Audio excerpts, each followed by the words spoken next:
Encore une fois, bienvenue au studio, je suis Alex Yemek. Comme je le dis toujours, je suis un théologien chrétien. Je ne suis pas un pasteur. Alors, quelqu'un m'a posé la question, Alex, est-ce que les rapports sexuels entre un homme et une femme avant le mariage est un péché? Alors, aujourd'hui, c'est de ça qu'on va parler. Et pour parler de ça, nous allons d'abord commencer par explorer certains passages de la Bible qui ont tendance à nous faire croire que avoir des rapports sexuels avant le mariage est un péché. Pour commencer, nous allons d'abord partir dans la Genèse, n'est-ce pas? Et ça, c'est la Genèse chapitre 2. À partir du verset 23, avec la côte qu'il avait prise à l'homme, il façonna une femme et il l'amena vers l'homme.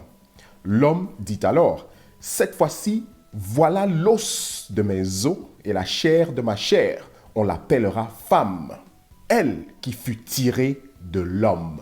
Donc, le mot femme veut dire celle qui fut tirée de l'homme, celle qui vient de l'homme, n'est-ce pas? Et on finit, à cause de cela, l'homme quittera son père et sa mère, il s'attachera à sa femme et tous deux ne feront plus qu'un. Qu'est-ce que ça veut dire? Ça veut dire que quand l'homme et la femme ont des rapports sexuels, ils deviennent une seule chair. Après ça, maintenant, nous allons aller sur Exode chapitre 22. Au verset 15, voici ce qu'on dit.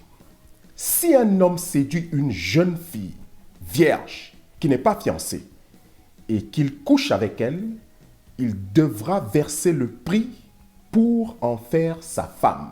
Très important à reconnaître dans ce chapitre, c'est quoi? C'est que on ne dit pas que si un homme couche avec une femme avant qu'il ne l'épouse, il a déjà commis le péché. On ne dit pas ça. Par contre, on dit que si un homme séduit une femme et qu'il couche avec elle sans qu'il ne soit marié, il doit maintenant payer sa dot et épouser cette femme.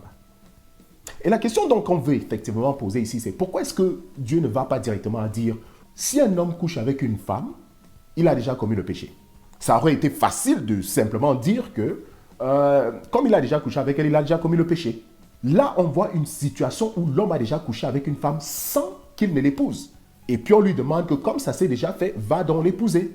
On ne dit pas que tu as déjà commis le péché. C'est ça que nous devons retenir dans ce passage. Ici maintenant, nous allons aller dans la première lettre de Paul aux Corinthiens, au chapitre 7, au début du chapitre. On dit, au sujet de ce que vous dites dans votre lettre, certes, il est bon pour l'homme de ne pas toucher la femme. Cependant, étant donné les occasions de débauche, que chacun ait sa femme à lui et chacun ait son propre mari. Alors, ce passage-ci va déjà d'abord contre la polygamie. Ici, là, Paul insiste que chaque personne doit avoir son mari. Très important à retenir. Dans le verset 3, que le mari remplisse son devoir d'époux envers sa femme et de même la femme envers son mari. Ce n'est pas la femme qui dispose de son propre corps, c'est son mari. Et de même, ce n'est pas le mari qui dispose de son propre corps, c'est sa femme. On va s'arrêter là. Qu'est-ce qu'on veut retenir dans ce passage? Ici aussi, on n'insiste pas qu'il faut absolument qu'on soit marié. Non. Le plus important ici, dans ce passage, il commence par dire pour éviter la débauche. La débauche, c'est quoi? La débauche, c'est l'immoralité sexuelle. Donc, pour éviter l'immoralité sexuelle, il faut que chacun se marie. Ça, c'est ce que nous voulons retenir dans ce passage. Et maintenant, on va prendre un dernier passage. On est encore dans la première lettre de Paul aux Corinthiens. Maintenant, nous sommes au chapitre 6. On va aller au verset 16. Ne le savez-vous pas? Celui qui s'unit à une prostituée ne fait avec elle qu'un seul corps. Car il est dit, tous deux ne feront plus qu'un. Alors, qu'est-ce qui est très important dans ces passages? La première des choses, c'est qu'on n'a aucun passage dans la Bible qui dit qu'il faut absolument se marier avant d'avoir des rapports sexuels.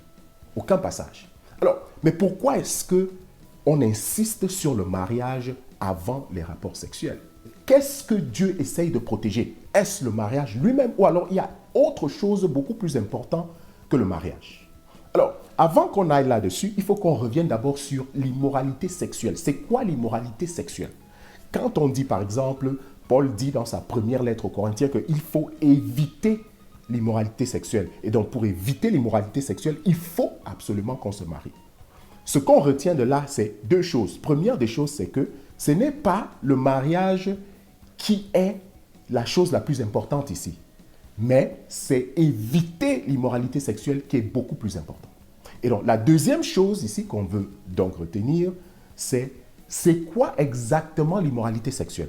Alors, l'immoralité sexuelle, dans l'hébreu, quand vous lisez la Bible dans sa langue originelle, qui est l'hébreu, le mot immoralité sexuelle, c'est pornia.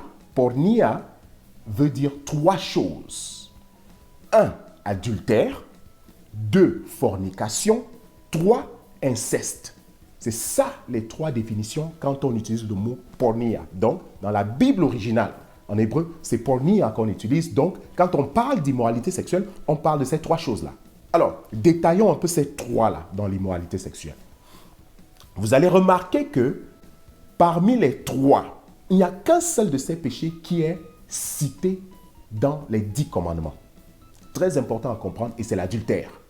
La fornication n'est pas citée dans les 10 commandements, et aussi l'inceste n'est pas cité dans les 10 commandements. Et les 10 commandements sont les péchés contre Dieu, parce que c'est les péchés contre l'amour. Voilà pourquoi Jésus, quand il résume les 10 commandements, il va dire « Aime ton Dieu de tout ton cœur, de toute ton âme et de toutes tes forces ». Ce sont les 3 premiers commandements. « Aime ton prochain comme toi-même », ce sont les 7 commandements. Mais Paul, lui, va dire « Aime ton prochain ». C'est-à-dire, il dit il y a un seul commandement. Donc, quand vous allez contre les 10 commandements, vous allez contre l'amour. Et l'amour, c'est Dieu. Donc, le péché que vous faites de l'adultère, c'est un péché contre Dieu. Quand vous faites du mal à quelqu'un d'autre, vous péchez contre Dieu. Parce que celui qui fait mal à quelqu'un d'autre est en train de faire mal à Dieu lui-même. Alors, très important à comprendre. Donc, l'adultère est la seule immoralité sexuelle qui est citée dans les 10 commandements. La fornication n'est pas citée dans les 10 commandements parce que la fornication n'est pas un péché contre l'amour. Quand deux personnes se mettent ensemble et qu'ils décident ensemble d'avoir des rapports sexuels en dehors du mariage, ils ne sont pas en train de pécher contre Dieu. Ils pêchent contre eux-mêmes. Je vais confirmer ça dans la première lettre aux Corinthiens, au chapitre 6. À partir du verset 18, voici ce que Paul va dire. Fuyez la débauche, ou alors fuyez l'immoralité sexuelle. Tous les péchés que l'homme peut commettre sont extérieurs à son corps. Mais l'homme qui se livre à la débauche, ou alors immoralité sexuelle, commet un péché contre son propre corps. Il y a une différence entre le péché que vous commettez contre l'amour, c'est-à-dire contre Dieu, et le péché que vous commettez contre votre propre corps. Et donc, dans l'immoralité sexuelle, ce sont des péchés contre votre corps. Mais seul l'adultère est un péché contre votre corps et contre Dieu. Voilà pourquoi il est l'immoralité sexuelle le plus dangereux. Après ça, maintenant, vous avez l'inceste. L'inceste, avant, était pratiqué. Voilà pourquoi Abraham même était marié à sa cousine Sarah. Mais quand le peuple d'Israël entre au désert, quand ils sont délivrés de l'Égypte, on découvre que l'inceste a porté des déficients, des maladies dans la reproduction. Quand les gens accouchaient, un frère et une sœur qui se mettaient ensemble et faisaient des enfants, on voyait qu'il y avait des maladies que ces enfants-là avaient. À partir de là, on va donc déclarer que l'inceste est un péché et qu'on ne doit plus le pratiquer. C'était pour éviter les maladies. Voilà comment l'inceste devient un péché. Mais quand, par exemple, un père et une fille, ou alors un frère et une sœur se mettent ensemble et que les deux sont en accord, il n'y a pas de péché contre l'amour. Ils ne sont pas en train de pécher contre Dieu, ils sont en train de pécher contre eux-mêmes.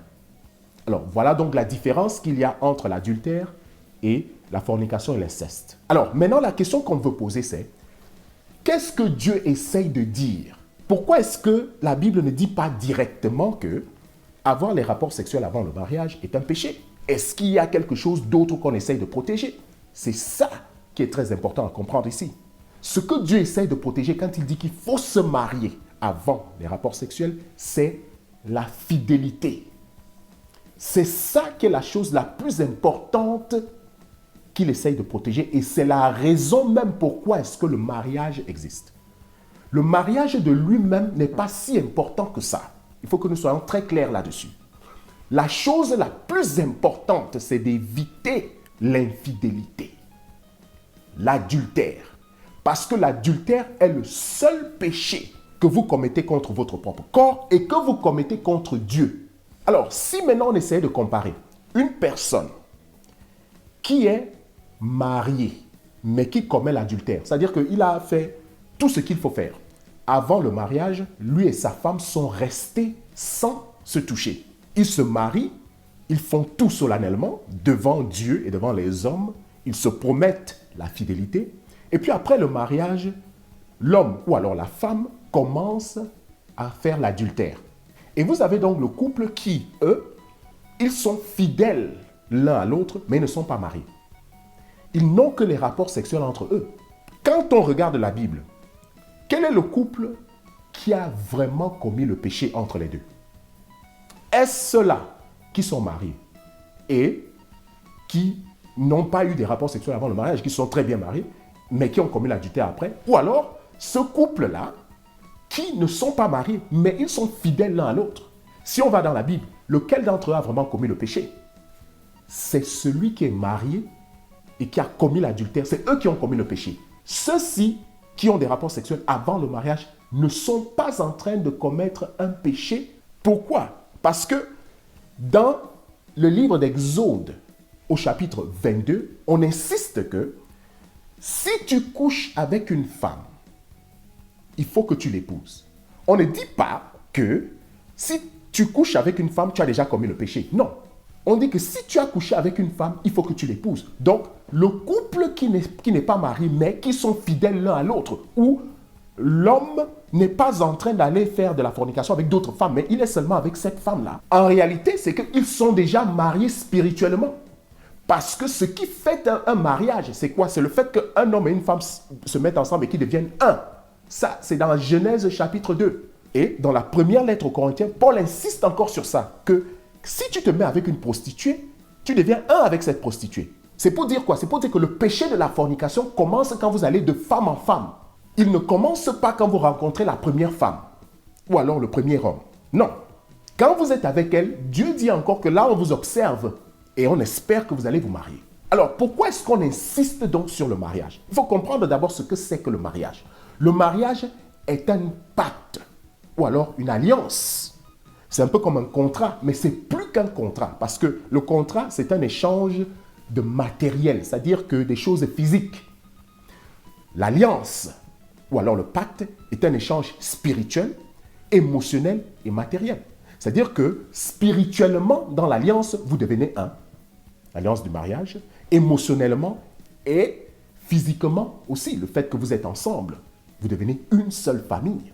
La raison pourquoi Dieu met le mariage, c'est pour protéger la fidélité. La chose la plus importante, c'est de ne pas tricher, de ne pas commettre l'adultère. Voilà pourquoi tous ces passages-là ne font que dire pour éviter l'immoralité sexuelle. Pour éviter, il faut que vous soyez ensemble.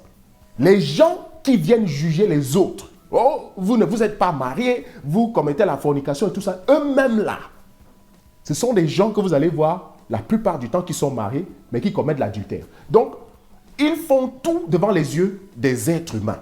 Ils se mettent devant Dieu, ils font des grands mariages, ils portent des bagues pour qu'on voie dans les doigts que lui a l'alliance de mariage. Dès qu'ils sont déjà dans le mariage et que ça ne donne plus, ils commencent à la débauche. C'est-à-dire que l'homme va aller coucher avec d'autres femmes ou alors la femme parfois couche avec d'autres hommes.